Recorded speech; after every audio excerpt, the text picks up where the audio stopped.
여러분 안녕하십니까? 티타임의 차정일입니다. 이 최근에 CES를 시작으로 이 다양한 어떤 이야기들, 강연들이 곳곳에서 일어나고 있는데 테크놀로지가 어떻게 변화할 것이며 그리고 올해 어떤 키워드가 우리 삶에 영향을 미칠 것인지에 대한 분석이 활발하게 이루어지고 있습니다. 그래서 티타임 오늘의 티 시간에는 특별한 강연이 있어서 저희가 직접 그 현장에 가서 그 목소리, 그 분위기를 담아왔습니다. 지금부터 함께 감상하시죠.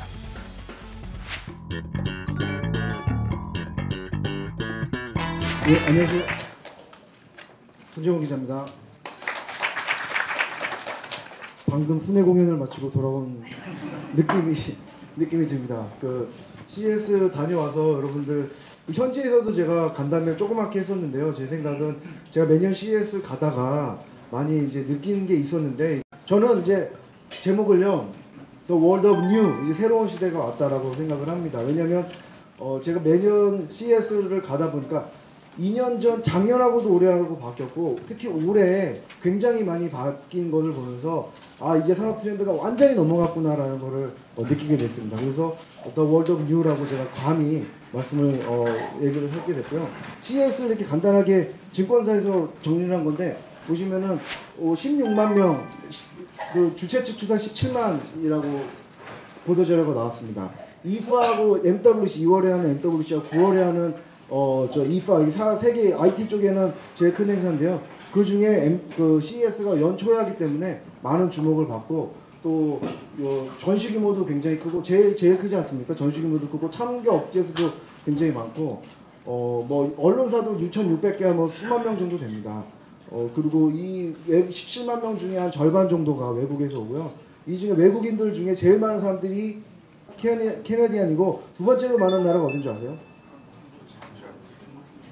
한국인입니다. 한국인 그 다음으로 많습니다. 중국인보다 더 많아요. 이거는 CES를 주최하는 CEA라고 전미 가전협회에서 카운팅한 건데 우리나라 사람들이 제일 많습니다. 하지만 문제는 뭐냐면 우리가 제일 많은 사람들이 가서 이렇게 보고 관심이 많은데 전시하는 업체수는 우리 한국인이 굉장히 작습니다. 그래서 CES 가서 느낀 거는 우리가 여전히 삼성, LG, 현대차 뭐 이런 빅 네임들 중심으로 있고 굉장히 작은 업체들은 없어서 우리 산업 구조 전체적으로 허약한 문제가 그 전시회에서도 그대로 드러나고 있다 이렇게 생각을 했습니다. 제가 2년 전, 3년 전에만 갔을 때도 산업이 모바일로 넘어갔었어요. 그래서 태블릿 새로 나오고 모바일 애플 주변 기기들이 굉장히 많이 전시가 됐거든요. 그래서 아 정말 모바일 시대구나, 모바일이 왔구나라고 생각했는데 이번에 가니까 그것도 싹 뒤로 빠졌습니다. 모바일 기계, 주변 기기나 모바일 싹 빠지고 그 거의 눈에도 안 보이고요. 이런 새로운 기계들이 많이 나와서 정말로 산업 흐름이 정말 바뀌었구나라는 것을 느끼게 됐습니다. 예전에 가전하면은 이런 거였습니다. 이런 여기 LG에서 나온 스타일러인데 이런 가전, 컨슈머 일렉트로닉 쇼 아닙니까? 이게 이제 소비자 가전 이런 뜻이에요. 지금은 여러분 이 가전이 바뀌었습니다. 가전이 드론, 이런 로봇 이런 것들이 이제 여러분 가전입니다. 컨슈머 일렉트로닉스가 그런 백색 가전이나 여러분 TV 생각하시지만 아니죠. 이제는 이런 이런 드론 이 가전입니다. 컨슈머 일렉트로닉스. 그러니까 사람들이 구매할 수 있는 일렉트로닉스입니다. 이제 드론. 그다음에 로봇. 여러분 로봇이 뭐 대단한 뭔가라고 생각하시겠지만 가전입니다. 그냥 이런 로봇 청소기 이런 청소기나 이런 가전이 아니고요. 실제로 이제 요게 이제 퀄컴 건데 이런 스마트폰으로 제어하는 이거 가지고 무슨 이렇게 쓰레기를 줍는다든지 여러 가지가 있지만 가전입니다. 이제 왜냐면 그게 이제 이런 CES라는 행사에서 뭐 전시회가 커지고 이런 게 중요한 게 아니라 이런 전시회에서 그 소비자 가전 전시회에서 이런 거를 수용하고 있다. 이 흐름이 굉장히 중요한 것 같습니다. 작년 7월에 나온 올해 트렌드거든요. 올해 이머징 테크놀로지 트렌드 가트너에서 매년 나오는 자료인데 여러분 IoT가 저 꼭대기 있습니다. 지금 여기 IoT가 IoT 왜 지금 IoT 하는지 보면은 여기 IoT가 제일 위에 있습니다. 그리고 여기 이제 셋업한 거죠. 이렇게 해서 쭉 내려오고 이제 쭉 디플로이 되는 건데 지금 IoT가 여기 정점에 1년 전에 여기 있었는데 지금 이렇게 됐습니다. 이미 대기업 LG전자 말할 것도 없이 다 중소기업 스타트업 말할 것도 없이 다 이 인터넷 오브 띵 사물 인터넷으로 많이 푸시를 하고 있는 걸 봤습니다. 사실 어떻게 보면 여러분 사물 인터넷이 우리의 미래라고 확신합니까? 사물 인터넷이 미래인가요? 그게 미래인가? Who knows? 모릅니다. 하지만 많은 업체들이 이렇게 푸시를 하는 거 보면서 그 다음에 뭐 드론, 로봇 이런 것들은 우리가 언제적부터 미래입니까? 사실 예전부터 미래였습니다.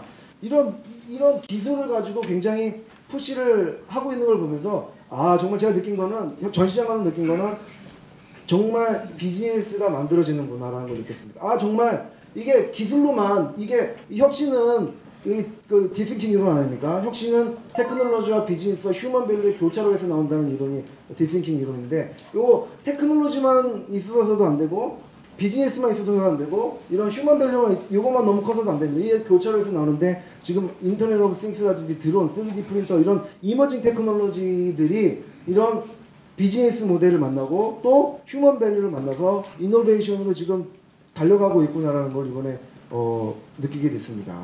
지금까지의 디지털, 지금까지에 있는 ICT라는 거는 인스톨레이션식이었다. 도입기였을 뿐이다. 앞으로는 정말 트랜스포메이션, 대변화기가 올 것이다라는 게 We are in the inflection point입니다. 여기가. 우리는 지금 여기 변곡점에 딱 서 있는 지금 그 시점에 있는 것입니다. IoT 여러분 아까 제가 말씀드렸지만 이번에 인텔 CEO가 인텔 CEO 그 손인데요. 큐리 요거 딱 이렇게 단추처럼 요만하게 생긴 큐리 요거 끼면은 이제 다 IoT 기계화 된다라고 생각은.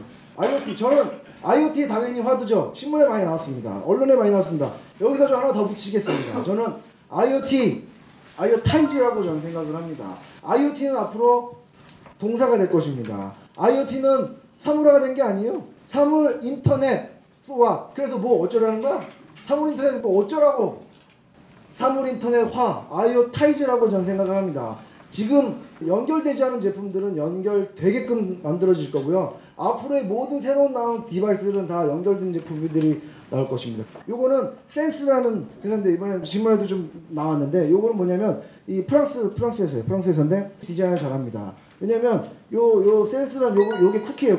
요게 센서가 달린 겁니다. 그래서 요 곰인형에다가 달면 이 곰인형을 IoTi즈화 시키는 거죠. 그래서 뭐 물론 곰인형 제작하는 회사는 여기다가 블루투스를 달아서 더 비싸게 판매할 수 있겠지만 이 회사는 요 센서를 달아가지고 애기가 이거를 픽업하는지 뭐 예를 들면 여기 약통 있죠. 여기 약통 있습니다. 약통에 센서 이걸 답니다. 달면은 애가 이거를 집에 나왔을 때 이거를 픽업을 했는지 몇 번 먹었는지라는 걸 알 수가 있죠. 요 쿠키가 요 마더라는 건데요. 여기에 연결을 해가지고 얘가 스마트폰하고 교신을 합니다. 얘가. 그리고 요 쿠키 이름이 쿠키고 박스로 팝니다. 이렇게 박스로. 그래서 굉장히 스마트한 아이디어. 이거를 문에다가 붙이면 문을 몇 번 열었나 이제 카운팅을 할 수 있습니다. 여러 가지 이런 가능한 아이디어가 이번에 나왔고요. 요거는 제가 어제 그 스마트폰을 찍은 겁니다. 지금 IoTi즈 되는 게 여기 린나이 가스보일러 광고 나오거든요. 지금 여러분 버스 정류장 가면 볼 수 있습니다. 이제 그 와이파이 가스보일러 나왔습니다. 여러분 와이파이 가스보일러. 또 전동 칫솔 블루투스 한다고 여기 지금 광고거든요.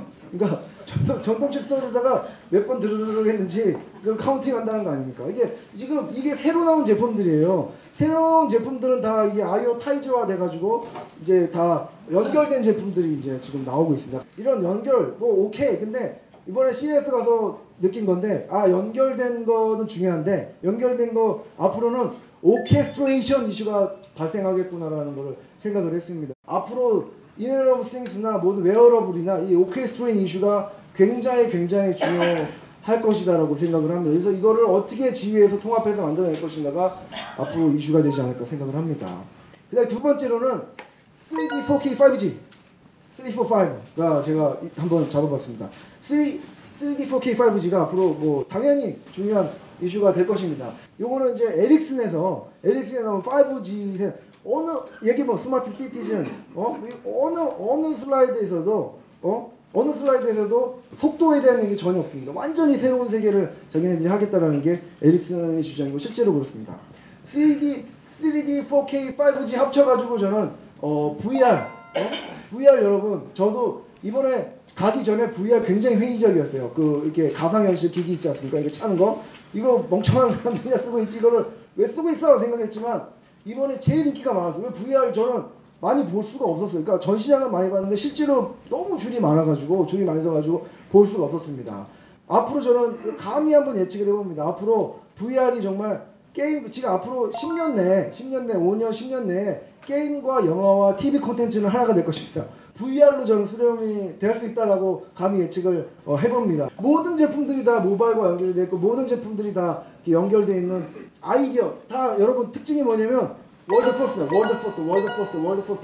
다 이게 지금 iOS는 주장하면 월드 퍼스트야. 지금은 세계 최초 스마트 낚시 세계 최초의 뭐 카메라 모듈 어떤 어떤 모든 간에 다 세계 최초로 주장하고 누가 먼저 가느냐 누가 먼저 그의 이슈지 지금은 세계 최초 경쟁들인 것 같습니다. 정말 다양한 제품들이 많이 나왔다. 저는 이런 거 보면서 이거 정말 히든 챔피언이 나올 만한 그런 환경이구나. 지금은 IoT 월드라는 게 iOX 월드라는 게 히든 챔피언이 나올. 왜냐면 NXP라는 회사 여러분 NXP가 예전에 그 필립스에서 분사한 아날로그 반도체 하는 회사였습니다. 지금 이 NXP가 거의 망해가다가 이 자동차 스마트 키 있지 않습니까? 자동차 키 요 모듈로 세계 1등 하고 있는 회사입니다. 그래서 지금 모든 자동차 회사들이 다 NXP랑 연결시켜가지고 회사 거의 망하다가 요 하나만 파가지고 지금 전 세계적으로 지금 IoT 회사가 돼버렸어요. 이 회사가. 그러니까 이 회사가 히든 챔피언이 된 거죠. 예전에 아니 필립스가 뭔데 뭐 이러다가 지금 이게 엄청나게 지금 성장하고 있는 회사입니다. IoT라는 게 굉장히 그런 그 히든 챔피언이 많이 나올 수 있는 환경이구나라고 생각을 했고요. 마지막 트렌드 좀 세큐리티라고 감히 다른 기술 트렌드 다 좋지만 마지막 트렌드는 저는 세큐리티라고 생각합니다. 요 사람이 CES 주최 측 회장인데 이 사람이 인터뷰를 했어요. 인터뷰하니까 이번 여러 가지 제품들이 많이 나오는데 당신이 볼 때 최고 좋은 제품이 뭐고 어떤 흐름이 제일 좋아요? 라고 물어봤습니다. 이 사람이 대답한 게 내가 사업가라면 나는 세큐리티 사업을 할 것이다 라고 얘기를 하더라고요. 이 사람이. 그 많은 제품들 수많은 제품들 2만 개 나오는 그 수많은 신제품들 또 엄청난 부스들 보면서 이걸 쭉 보고 이 사람의 생각이 나는 이제 보안 사업을 해야지 라는 게 이 사람의 이제 얘기입니다. 실제로 IoT나 모든 웨어러블이나 이 보안과 관련된 보안이 안 되면 이게 다 안 돼 이제 다 이제 공연불이 아니겠습니까? 이제 앞으로는 이런 기술과 사람이 어떻게 커뮤니케이션하는가 굉장히 중요한데 이 세큐리티 이슈가 사람들이 받아들이는 거죠. 이런 앞으로 제가 기술 얘기 말씀드렸는데 이거 어떻게 사람들이 받아들일까의 가장 핵심 중에 하나는 저는 보안이라고 생각을 하고 너무너무 당연하다고 생각합니다. 이제 앞으로는 이런 많은 기술 트렌드뿐만 아니라 세큐리티 퍼스트, 모바일 퍼스트가 아니라 세큐리티 이제 제가 발표 순서가 마지막으로 오는데 이거를 어떻게 보면 앞으로 넣어야 돼. 앞으로 넣어야 되는 일이 이제 앞으로 벌어질 거라고 생각을 합니다. 굉장히 공통된적인 화두 중에 하나가 이런 커넥티비티, 익스피리언스 이런 것들이 IoT도 물론 중요하지만 create 이런 best 이런 효용사들 이런 동사들이 굉장히 앞으로 이번에 굉장히 중요한 프리덤 이런 용어들 인간의 가치를 어떻게 느끼게 할 것인가를 많이 회사들이 노력하고 있구나라는 걸 보면서 이 세계는 올 수밖에 없구나. 왜냐면 회사들이 제품만 내놓고 사세요라는 게 아니라 어떻게 인간의 가치를 얼마 줄 것인가를 굉장히 고민을 하고 있다는 걸 첫 번째로 느끼고 두 번째로는 아까 말씀드린 IoT나 웨어러블 기계들이 굉장히 프로페셔널합니다. 굉장히 아마추어적이지 않아서 프로페셔널하고 당장 살 수 있는 제품들을 만들어 보면서 정말 글로벌 인재들이 이쪽으로 많이 가고 있구나. 정말 세련된 제품을 만들어 보면 정말 세상이 바뀌겠구나라는 것을 확신하게 해준 그런 주였습니다. 숨가쁘게 말씀드렸지만 빨리 말씀드릴게요.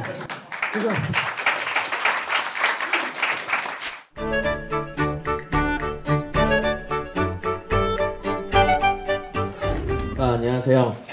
저희가 조금 초점을 문화적인 측면하고 대중기술 쪽에 초점을 맞춰가지고 전반적인 걸 해석하는 쪽으로 진행을 하도록 하겠습니다. 이번에 CES의 최고의 주인공, 아까 송 기자님이 우리나라 사람들이 제일 많이 갔다라고 했는데 전시 업체로 봤을 때는 어디가 제일 많이 왔을까요? 저기 아까 얘기한 것 중에 절반 이상이 중국입니다. 절반 이상이 중국이고 그 중에 한 80%가 한 도시에서 나왔어요. 어딘지 아세요? 심천입니다. 심천. 샤오미가 문제가 아니에요. 지금 샤오미는 중국에서 어떻게 보면 제조 쪽에 제일 앞서가는 회사로 하나 나온 거지 수많은 개미떼 같은 중소 회사들이 수천 개 수만 개가 전 세계를 대상으로 5,000개, 10,000개만 팔아도 되는 시장을 도전을 하고 있는 거예요. 그리고 그게 전 세계에 온라인을 통해 가지고 쇼핑을 할 수 있고 팔 수가 있어요. 이게 가장 큰 변화입니다. 그래서 IoT를 한마디로 하자면 이 IoT 에코시스템 제가 이 관련된 이 슬라이드 좋아하는데 왜 좋아하는지 아세요? 예, 이 내용 별로 안 중요해요. 되게 복잡하죠? 예, 한 군데서 가져갈 수가 없습니다. 무지무지 다양한 플레이어들이 들어와서 무지무지 다양한 창조성이 나올 수 있느냐 없느냐 그것에 대한 부분이고 이게 되는 이유는 왜 이렇게 작은 기업들이 쉽게 들어갈 수 있었을까요? 이제 그게 핵심 키워드죠. 왜? 비용이 싸니까. 간단합니다. 그래서 모든 것에 혁신의 프레임워크에 있어가지고 제일 중요한 거는 저는 약간 좀 심플하게 보는 경향이 있는데 가격 혁신이 모든 것에 우선합니다. 가격 혁신하고 진입 장벽을 낮춰주느냐 낮춰줄 수 없느냐 이게 가장 우선이었던 건데 지금 여기 뒤에 두 사람의 뮤지션 제가 이 그래프를 이걸 좀 많이 갖고 오는데 다 아시죠? 모차르트하고 싸이인데 누가 더 위대한 뮤지션입니까? 예, 이걸 물어보면 다 참 바보 같은 질문도 다 있네. 싸이의 음악을 200년 뒤에 누가 기억을 해줄까? 뭐 이런 거를 질문하면 진짜 바보 같은 질문일 수 있어요. 그렇지만 다른 관점에서 한번 볼까요? 모차르트 시절에 모차르트가 사실 좋은 이그젬플은 아니에요. 모차르트는 그래도 바깥에 많이 알렸다고 하니까 그래도 어쨌든 한번 보죠. 그 시대에 저 음악을 즐겼던 사람들은 누굴까요? 네, 귀족들입니다. 귀족들이 귀족과 탤런트를 가진 사람들 사이에 스폰서 관계예요, 원래. 그리고 그들이 살롱에서 연주를 하고 기껏해야 오페라를 만들면 오페라 하우스를 열어서 초대한 사람한테 음악을 들려주는 게 고작이죠. 그리고 우리가 알고 있는 과학기술도 그런 식으로 커왔어요. 지금까지 인큐베이팅을 한다는 것 자체도 그런 식으로 대학에 있는 교수들이 연구를 하고 국책연구소들이 연구를 하고 그거를 바탕으로 해서 굉장히 돈을 많이 들여가지고 뭔가를 새롭게 뽑아낸다. 뭐 이런 패러다임이 지배를 했던 거죠. 그렇지만 모차르트 시대가 지난 다음에 우리가 많은 사람들이 음악의 혜택을 누리기 시작한 건 언제부터일까요? 라디오가 보급되면서부터입니다. 라디오가 보급이 되고 라디오 산업과 함께 기타라고 하는 굉장히 중요한 악기가 나옵니다. 기타와 바이올린 그런 악기들이 등장하면서 이 악기들이 했던 것은 뭐냐면 많은 사람들이 직접 플레이를 할 수 있게 됐고 그리고 이제 전파에 대한 문제 때문에 음악의 길이가 줄어요. 그래서 3분 정도로 줄게 됩니다. 이게 라디오 스테이션에서 원래 조정을 했던 거예요. 그게 팝음악의 탄생이에요. 쉽게 말하면. 팝음악이 탄생하면서 많은 사람들이 음악을 실제로 듣고 즐기게 됐죠. 그리고 그 노래를 갖다 많이 하게 된 건 뭐 때문일까요? 우리나라에 K-pop 스타니 뭐 이런 거 하면 왜 이렇게 노래 잘하는 사람들이 맨날 많이 나올까요? 네, 노래방이 보급돼서 그렇죠. 노래방 보급되고 많은 사람들이 실제 악보를 보고 부르고 그 다음에 도전할 수 있는 가치가 만들어지다 보니까 많은 사람들이 실제 여기 도전할 수가 있게 된 거죠. 싸이의 강남 스타일 같은 경우에 20억 뷰가 넘게 전 세계에 퍼졌다고 해요. 20한 몇억 뷰가 될 겁니다. 그럼 20 몇억 명이 어떻게 보면 그 음악을 즐긴 거죠. 거기다가 패러디 비디오가 5만 개가 만들어졌어요. 그 사람들은 실제 그 음악을 바탕으로 해서 새로운 뮤직비디오를 만들었습니다. 만약에 모차르트 시대로 돌아갔을 때 몇십억이 되는 사람들이 그렇게 그 음악에 행복해하고 그런 가치를 만들어냈었을까요? 저는 어떻게 보면은 좀 뭐 유치해 보이고 그럴 수 있겠지만 거기에서 굉장히 많은 기회가 탄생을 하고 언제나 우리는 뭐 데디케이션을 해가지고 모든 것에 뭘 걸어야 되는 것처럼 얘기를 합니다만 실제로 그런 식으로 해가지고 성공해야 되는 한국이냐 이제 앞으로 이제 이런 게 이제 굉장히 중요한 포인트가 되죠. 제가 이제 과학기술 얘기를 할 때 굉장히 좋아하는 이제 사례인데 캐트리오나 거스링 얘가 16세였어요. 16살. 근데 천재소녀죠. 이 천재소녀가 왜 천재소녀가 됐냐? 이것도 인터넷 때문에 그래요. 자기가 그냥 인터넷 가지고서 열심히 바이올로지 공부하고 해가지고 책들을 섭렵하고 그 다음에 연구 플랜을 내고 막 이랬거든요. 얘가 뭘로 유명하냐면 2012년에 NWABR이라 바이오테크 엑스포가 있는데 여기에다가 이제 연구 플랜을 내가지고 얘가 대상을 탔어요.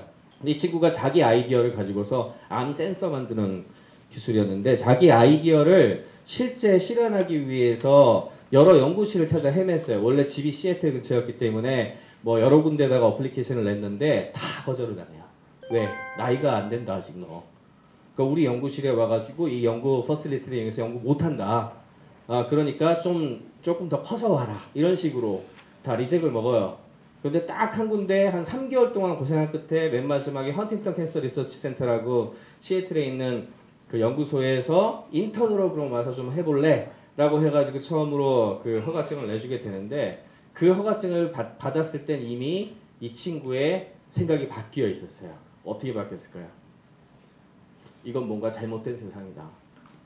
나 포함해서 수많은 사람들이 바이오 연구를 할 수 있고 그 다음에 누구나 과학 연구라는 걸 할 수 있게 지금 풀려 있는데 왜 어째서 이 연구하는 것조차 누구의 허락을 받아가지고 내가 해야 되느냐.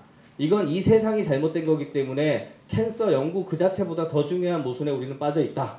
이런 생각을 하면서 이 친구가 스트라이자라고 하는 이 과학 연구 기술에 대한 크라우드 펀딩 사이트가 생긴 게 있어요. 거기다가 이제는 내 캔서 리서치 자체가 중요한 게 아니라 지역 사회에서 많은 사람들이 관심이 있다면 누구나 과학 연구를 할 수 있도록 하는 인프라가 더 중요해.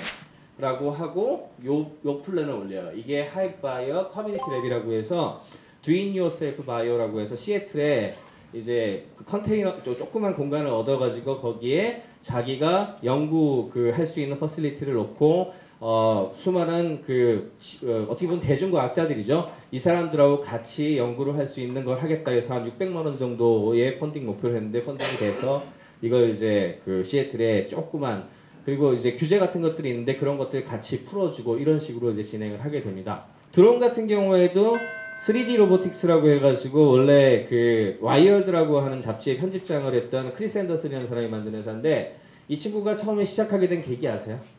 아들내미가 리모트 컨트롤을 좋아해가지고 RC 컨트롤 관련된 것들을 찾아보다가 이제 우리 자이로가 된 자세 제어가 잘 되는 RC 컨트롤을 찾아보니 가격이 최소 30만 원이 넘는 거예요. 최소 30만 원이 아니 300만 원. 300만 원이 막 넘어가는 거예요. 도대체 이게 왜 이렇게 비싸지? 하고 해가지고 그거를 하나를 가지고 와가지고 이렇게 뜯어서 내부를 갖다가 들여다보기 시작을 했는데 그 결과 알게 된 건 뭐였냐면 그때 19살 먹은 멕시코의 불법 체류자 천재 엔지니어가 있었어요. 19살 먹은 애. 걔랑 되게 친했거든요. 얘한테 이름을 까먹 무뇨스인가 그럴 거예요. 얘한테 맡겼더니 얘가 쫙 분해를 하더니 이거 원가를 한 10만 원 정도면 만들 수 있겠는데 이런 거예요. 그래서 이 친구한테다가 그럼 네가 한번 만들어 볼 수 있어? 라고 했더니 알겠다고 만들겠다고 해가지고 아두이노 갖고 만들기 시작을 해요. 아두이노 컨트롤러 보드에다가 3D 프린팅 프린팅 그 도면을 만들고 해가지고 만들었더니 한 뭐 원가가 10만 원대 정도로 떨어진 거예요. 그리고 이 내용을 블로그에다 다 올렸어요, 이 사람이. 블로그에 다 올렸더니 어떻게 됐을까요? 전 세계 다른 사람들이 막 이것저것 만들었겠죠. 또 똑같게. 그랬는데 만들기 귀찮다. 네가 키트라도 만들어가지고 팔면 우리가 사줄게. 라고 이렇게 하기 시작을 해요. 그렇게 하니까 이 양반이 또 그 블로그에다 신청하는 사람들을 위해서 이것저것 만들기 시작을 합니다. 그래서 처음에는 둘이서 만들어가지고 오후 3시에 집 앞에 있는 LA에 있거든요. LA 차고에서 만들어가지고 집 앞에 있는 우체국에 가가지고 배송을 하고 이렇게 시작을 했는데 자꾸 전 세계에서 이걸 주문하는 사람이 늘기 시작을 한 거예요. 그러니까 할 수 없이 중학교, 고등학교 다니는 자기 애들을 아르바이트 시켜가지고 조립하게 만들어가지고 납품을 하고 이렇게 그래도 안 돼가지고 아들내미 친구들 부르고 뭐 이렇게 해가지고 그 사업을 시작한 첫 해에 $100만 매출을 넘겨요. 그렇게 해가지고 그리고 나서 투자를 받죠. 그렇게 해서 만들어진 회사가 3D 로보틱스예요. 3D 로보틱스가 드론의 세계를 처음 이런 그 시장형 드론의 세계를 처음 연 회사입니다. 그렇게 시작을 했고 그게 다 오픈돼 있으니 또 그걸 받아가지고 세계적인 회사들이 많이 나오겠죠. 그래서 그걸 가장 어드밴스하게 끌어낸 요 몇 년 사이에 끌어낸 회사가 실천에서 나온 DJI라고 하는 회사가 나오게 되면서 전 세계 드론 시장의 나머지 하나를 차지하게 됐고 그렇게 해가지고 지금 10만 원, 20만 원짜리 드론이 나옴으로 인해 가지고 지금 이게 열린 거예요. 이야기하고 싶은 건 이겁니다. 과학과 기술을 고귀한 것에서 끄집어 내려가지고 저는 대중 수준으로 가지고 내려오는 게 가장 중요한 혁신의 포인트라고 생각을 합니다. 과학기술은 과학자들이나 기술자들만의 것이 아니에요.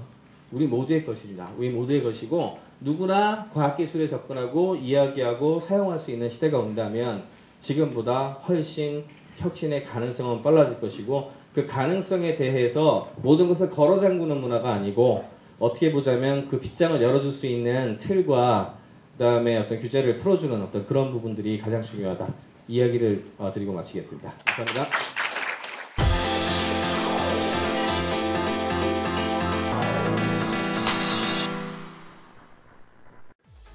이번 주에는 어떤 IT 뉴스들이 눈길을 끌었을까요? 놓칠 수 없는 위클리 티 시간, 따끈따끈한 소식들을 모아 전해드리겠습니다. 첫 번째 소식은요, 무시무시한 스미싱에 주의하라는 뉴스입니다. 미래창조과학부가 곧 찾아올 설 연휴 분위기를 틈타 찾아오는 불청객, 스미싱에 대한 주의 경고를 내렸는데요. 설날 선물이나 주문한 택배의 배송 상태를 확인할 수 있다는 문자 메시지를 무심코 눌러서는 안 된다는 내용입니다. 이런 문자들은 대부분 악성 코드가 담긴 특정 인터넷 주소를 명시하고 있는데요. 진짜 택배사들은 이런 메시지를 보내지 않는다는 겁니다. 만약 실수로 스미싱 문자를 눌러 악성 코드나 악성 앱 감염 등의 우려가 있을 경우에는 국번 없이 118로 신고하시면 된다고 하는데요. 무료로 상담받을 수 있다고 하니까 국번 없이 118 꼭 기억해 주세요. 모두가 즐거운 명절, 모두를 짜증나게 하는 스미싱. 서로 믿고 의지할 수 있는 세상이 빨리 왔으면 좋겠습니다. 지난해 10월, 합병으로 주목받았던 다음카카오가 첫 해외 진출에 나선다고 합니다. 바로 세계 최대 모바일 게임 시장인 중국 시장을 공략하겠다고 발표한 건데요. 다음카카오는 중국 내에서 영향력 있는 상위 8개 모바일 마켓에 국내 유수의 게임들을 선보이는 한편 중국 현지 기업과 국내 게임 개발사와의 제휴나 마케팅 등과 같은 사업 전반을 직접 지원할 계획이라고 합니다. 발빠르게 변하는 중국 게임 시장에 앞장선 다음카카오의 첫 해외 진출, 좋은 성과 있길 바랍니다. 기업과 기업, 국가와 국가 간의 거대한 콜라보레이션이라고 봐도 될까요? 저도 러브콜을 기다리고 있으니 많이 찾아주세요. 화이팅! 구글과 애플이 자동차 분야 상위 10대 혁신업체에 포함되었다는 소식입니다. 미국의 경제 잡지 패스트 컴퍼니가 최근 자동차 분야를 이끄는 전 세계 상위 10대 혁신업체를 선별해 발표했는데요. 구글에 대해서는 곧 출시를 앞둔 무인차의 다양한 센서를 주목했고 애플에 대해선 자동차용 플랫폼 카플레이를 주목했다고 합니다. 구글과 애플 외에 전기 자동차 업체인 테슬라와 도요타, 벤츠 등의 완성차 업체들도 포함되었다고 하는데요. 하지만 아쉽게도 국내 완성차 업체들은 순위에 오르지 못했다고 하네요. 자동차 시장에서도 한 발짝 앞서가는 구글과 애플, IT 회사들이 만드는 새로운 자동차 세계 기대해 보겠습니다. 이제는 자동차가 교통수단을 넘어서 IT와 인터넷 기반의 플랫폼으로 변화하는 분위기인데요. 과연 자동차의 미래는 어떤 그림일까요? 벌써부터 궁금해집니다. 지난번 티타임 방송에서 가상현실 VR에 대해 알아보는 알찬 시간을 가졌었는데요. 방송을 보시고 아쉽다, 나도 경험해보고 싶다며 체험에 목말라 하시는 분들을 위해 발빠르게 소식 전해드립니다. LG전자가 구글 카드보드 기반으로 제작한 G3 전용 가상현실 기기인 VR4 G3를 출시했다고 합니다. VR4 G3는 플라스틱으로 제작됐고 기기 내부에 G3 스마트폰을 간단하게 탈부착할 수 있도록 만들어졌습니다. 실감나는 가상현실 체험을 위해서는 구글 플레이 스토어에서 VR 전용 앱을 내려받으면 손쉽게 감상할 수 있다고 하는데요. 이제는 간편하게 즐길 수 있는 VR의 세계, 궁금하신 분들은 꼭 직접 경험해보세요. 가상현실을 체험하기 위해 스마트폰을 구입하게 되는 현상, 또 한 번 IT 기술에 놀랄 수밖에 없는데요. 다음 주에도 알아두면 좋은 핫 소식들 모아서 전해드리도록 할게요. 그럼 또 만나요. 안녕!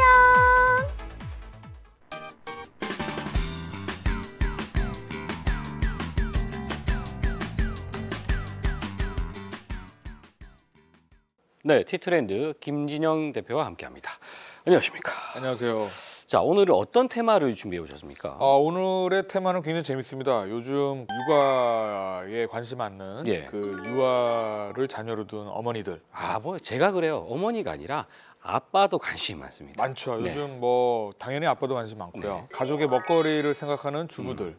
이 어머니들의 공통점은 결국 가족의 먹거리와 그다음에 유아를 또 자녀로 둔 또 예. 어머니들은 육아와 출산과 관련된 어떤 고민들이 있는 거죠. 그죠? 예. 네. 아빠도 관심 많다니까요. 네, 아빠도 관심 많습니다. 관심 없으셨어요? 뭐 저는 별로 그렇게 많은 관심이 없습니다. 대우각성하고 있습니다. 궁금하네요. 첫 번째 아이템. 네, 첫 번째 아이템은 마미 니얼리스트.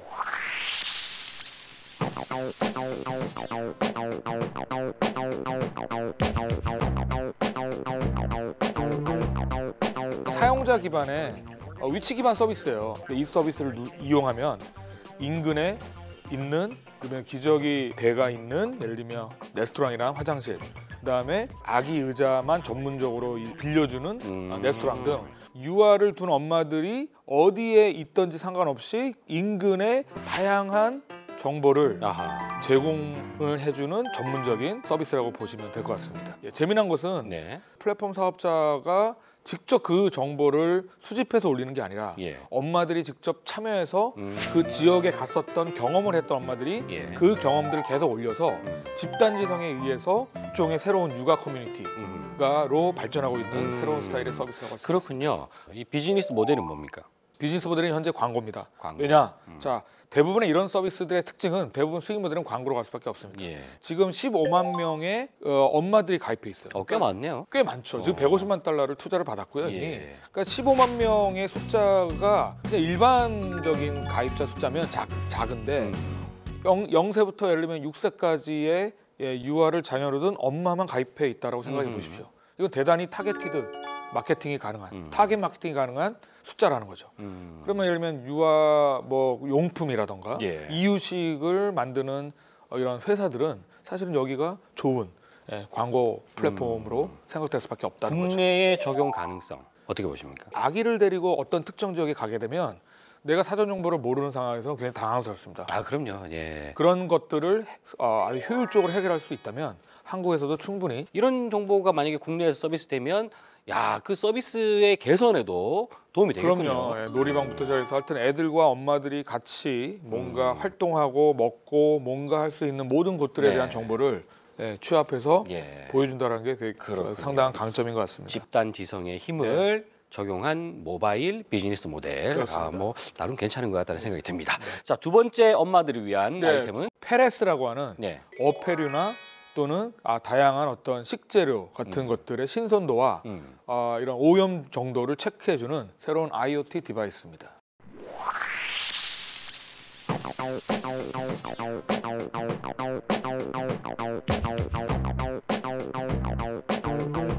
조그마한 기기인 것 같은데 그렇죠. 네. 냄새를 맡는다는 얘기입니까? 그렇죠. 일종의 전자코죠. 제2의 코라고 불릴 수도 있을 것 같은데요. 예. 뭘 그 감지한다는 얘기입니까? 그러니까 뭐 그 음식에 갖다 대면요. 얘가 이제 4개의 센서가 있어요. 온도를 측정하고 예를 들면 습도도 측정하고 환경의 오염 정도도 측정을 해가지고 네. 이 4개의 센서를 통해서 페류라던가 육류, 뭐 채소, 야채 이런 것들의 신선도를 종합적으로 판단해서 분석을 한다는 거죠. 그래서 이걸 왜 만들었답니까? 놀라운 사실을 발견됐는데 예. 매년 7,600만 명의 사람들 중에서 5천 명이 이런 음식과 관련된 어떤 오염 또는 부주의로 인해서 사망한다는 어떤 기사를 접하고 나서 이 문제를 해결해야겠다라고 해서 이 기계는 체크만 하고요. 데이터를 수집해서 그것을 해석해서 대시보드 형태로 사용자가 이해하기 쉽게 보여주는 것은 모바일 앱을 다운로드 받으면 모바일 앱에서 바로 즉각적으로 실시간으로 이제 볼 수 있다는 거죠. 골치 아프겠는데요. 만약에 예를테면 수산시장을 가요. 이걸 들고 간단 말이죠. 들고 가면 상인들이 싫어하죠. 엄청 싫어할 거 들고 아닙니까? 가면 안 되죠. 네. 아니 그러면 신선도 미친 체크하는 액세스 소리 듣는 거죠. 그러니까 그러면. 신선도를 체크하기 위해서 갖고 가야 되는 거 아니에요. 이미 썩은 거를 사와 본들 그 다음에 체크해 본들 무슨 의미가 상인들이랑 있어요? 싸우자는 얘기지. 그건 그러면 안 되고 네. 일단 산 다음에 네. 집에서 측정을 하고 아니 이미 썩은 거를 사고 난 뒤에 체크해 본들 무슨 의미가 있냐고요. 그러면 가져가는 거죠. 뭐. 그러니까 말씀하시면서 좀 이상한 걸 느끼시죠? 네. 이게 뭐 물론 이제 국내에서 서비스된 게 아니라서 아닙니다. 뭐 어떻게 이제 나올 이 보니까 것이라고 영국이에요. 문화의 차이가 조금 있을 것 같기도 한데 아무튼 그래요. 물론 저것을 들고 다니는 그런 일이 많이 없어야 돼요. 그죠? 엄마들을 위한 이 재미있고 유용한 아이템 준비하신다고 고생하셨습니다. 고맙습니다. 감사합니다.